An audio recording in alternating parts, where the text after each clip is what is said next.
Blazers are in Denver tonight. That's a 6 p.m. kick. 6 p.m. tip. I always say that. It's always a kick for me. That's the soccer brand. So I'll say that for baseball, dude. Ooh, kicks at 1 o'clock today. That's why I probably should just, pack it up. Call it a day. That's why you don't watch King of the Hill. That's why I don't watch King of the Hill. Blazers take on the Nuggets tonight. And look, here's where we situate. With the Golden State Warriors loss last night, the Portland Trail Blazers are guaranteed a home play-in game, I should say, which on that level I think is exciting. I think that's great. It will be the biggest meaningful basketball game since the Blazers lost to the Pelicans with Anthony Davis, Rajon Rondo, Drew Holiday. I was at those games. That's the last time I've been to Blazer games. So if you take somebody like me, who is a casual attending Blazer fan, that's a fantastic situation. But that's the question I want to ask. Whether they land the 8th seed and they host, say they lose, and then, they got to play their second game, whatever it might be, whatever their situation might be. Does winning the play-in game really, to get you in to whether it's Oklahoma City or San Antonio, most likely OKC, is it worth it? Or would you rather have that 11th, 13th overall draft pick? I think you want the draft pick, but also making it over 500 for what the team expectation was at the start of the year, that's a super huge confidence boost going into next year. I think so too. I think there can be positives to this season without it being a playoff berth. This team, I think I heard many times Jason Sukanik say on primetime that I think he took their over-under at 34.5. And 40 wins? And poop on his face now for that. Now, I probably would have agreed with him at the beginning of the season, but I think this team has come a long way. And I think you can see it individual player-wise. I think you can see it team-wise. You've seen Toumani Camara solidify himself as a top defender in the NBA. Denny Avdia is a scorer. Now we all kind of, you and I tend to agree, Casey, but a lot of fans tend to differ on, is he a 1, a 2, or a 3, et cetera, his role in the team going forward. The level of stardom. Yes, the level of stardom. Donovan Clingan is a bona fide center in the NBA. We got questions about Shane. We got questions about Scoot, et cetera. I think this team is an absolute win for the year. I don't know if getting to the playoffs and getting routed by San Antonio or most likely Oklahoma City is going to make you feel better. I think it's a little, to quote Danny Marang, I think it's a little smelling your own farts. I would rather do the play-in game, lose, figure out what you're going to do in the offseason, get another trade asset in a first-round pick, get yourself away from that Chicago situation, and whether it's go get Giannis or some other kind of situation to trade in the world, start looking at it that way. I don't see any benefit. By the way, have you heard anything about Jeremy Grant? Have you heard anything about Shaedon Sharpe? No. You know why? Because there's nothing to know, which tells me shut them down. They're done. I would shut them down. I would, and you know me, man. I try to be so assets healthy. I try to be so positive all the time, and I'm rooting for this Blazer team to be good. I'm rooting for Scoot Henderson. I'm rooting for Shaedon Sharpe. Jeremy Grant is too valuable of an asset, whether he plays next year, plays and gets traded, or is traded in the offseason. Regardless of what team he is on, that dude can hoop, and he will perform wherever he goes. Exactly, and Shaedon is the same way. You just locked him up for 4 years. Okay? The Cavs, the number one thing we're noticing about Cavs is it leads to Achilles. And Achilles is the number one fear of all sports organizations and sports medicine right now. And if you are going to push somebody out there to get swept by OKC, that was worth it to you? I can't handle that. And I know that Dundon has come in with this big D energy of we're going to win. That's cool. I think he'll let you slide this time. Again, we're going to win. I don't think it's specified of when. I don't think it's saying we want to. I know we want to win right now, but can we generally afford to win right now and have it hurt us next year?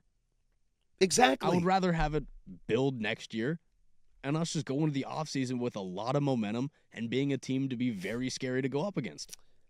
I'm with you, Casey. I think you said the best thing of our entire day so far is they cannot make the playoffs and it still be a successful season.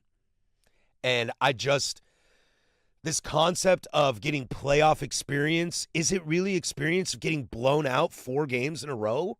A gentleman's sweep in 5? Is that really a benefit? How much experience is that really? If you were a 5 seed playing the 4 seed and you got into a dogfight, 6 games, 7 games, and you lose, that's experience. But going up against a team like OKC and being like, all right, guys, let's break it down. We just lost in 4 straight games. Let's say it's a good thing and it's 5 games. Let's get together. Let's kind of rap about the end of the season. What went wrong against OKC? Oh, we just didn't defend on the perimeter well enough. Oh, Donovan wasn't offensive. He was there defensively and at the boards, but he could be. No. You lost because you're not as good. They're just the better team. They're just the better team. And I don't think losing in a 4 or 5 game series against a better team gives you this experience. Oh, so you got a bad taste in your mouth? Wah. Again, every athlete wants to compete. And don't ever take the competition away from the athlete, because that's when you lose the will. Let them compete, but obviously don't push it. If you want to go out there and compete. But don't do it at the expense of what your opportunity next year could possibly be.